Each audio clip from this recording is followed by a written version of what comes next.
ചിലപ്പോഴൊക്കെ നമ്മുടെ കൂടെയുള്ളവർ ഒക്കെ നമുക്കിഷ്ടമില്ലാത്ത രീതി, നമ്മുടെ മനസ്സിന് വിഷമമുണ്ടാക്കുന്ന രീതിയിൽ സംസാരിക്കും. അത് നമ്മുടെ ഹൃദയങ്ങളിൽ അതിങ്ങനെ കിടക്കും കുറച്ച് നാളത്തേക്ക്. ക്രമേണ അതൊരു മാനസികമായിട്ട് വളരെ അസ്വസ്ഥ ഉണ്ടാക്കുന്ന ഒരു അവസ്ഥയിലേക്ക് വരും. നമ്മൾ വിചാരിക്കുന്ന പോലെ നമ്മളൊന്നും ചെയ്തിട്ടൊന്നും ആയിരിക്കില്ല. എന്താണെന്നുള്ളത് നമുക്കറിയില്ല. എന്തുകൊണ്ടാണെന്നൊന്നും നമുക്ക് ചിന്തിക്കുവാൻ അറിയില്ല. എങ്കിലും ചില പെരുമാറ്റങ്ങളൊക്കെ നമുക്ക് നമ്മുടെ ചുറ്റുപാടിൽ നിന്നും നമുക്ക് അനുഭവിക്കാറുണ്ട്. എന്നാൽ ഈ നമ്മുടെ ഹൃദയത്തിൽ തോന്നുന്ന ഈ വിദ്വേഷം, ആ ഒരു പക, ഇതെല്ലാം നമ്മുടെ ഹൃദയത്തിൽ കൊണ്ടു നടക്കുന്നത് നമുക്ക് ആരോഗ്യത്തിന് ഹാനികരമാണെന്ന് നമുക്കെല്ലാം അറിയാം. അതിലെല്ലാം ഉപരിയായിട്ട് കർത്താവായ യേശുക്രിസ്തു നമ്മുടെ ഹൃദയത്തിൽ വസിക്കണമെങ്കിൽ ഈ പകയും വിദ്വേഷവും ഉണ്ടെങ്കിൽ നമ്മുടെ ഹൃദയത്തിൽ കർത്താവ് വസിക്കത്തില്ല.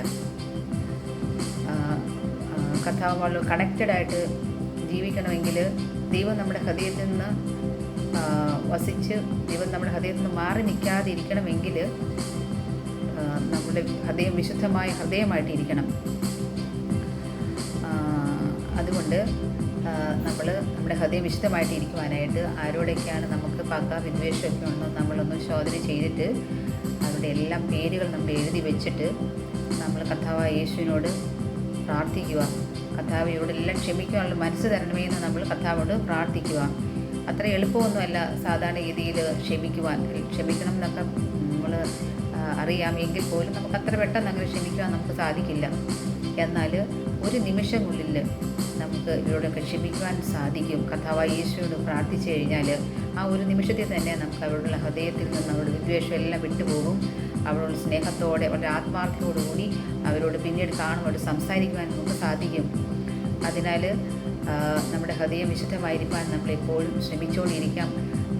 കർത്താവിൻ്റെ രണ്ടാമത്തെ വരവിൽ കർത്താവോട് ചേർന്ന് ജീവിപ്പാൻ സ്വർഗരാജ്യം അവകാശമാകണമെങ്കിൽ നമ്മുടെ വിശുദ്ധമായ ഹൃദയമായി നമ്മൾ ലോകത്ത് ജീവിച്ചാൽ മാത്രമേ സാധിക്കുകയുള്ളൂ. കർത്താവിൽ നിന്ന് അനുഗ്രഹം പ്രാപിപ്പാനൊക്കെ നമ്മൾ ആ ദൈവത്തോട് ചേർന്ന് ജീവിക്കണം. വിശുദ്ധ ഹൃദയത്തിൽ മാത്രമേ ദൈവത്തിൻ്റെ ആത്മാവ്, പരിശുദ്ധാത്മാവ് വസിക്കുകയുള്ളൂ.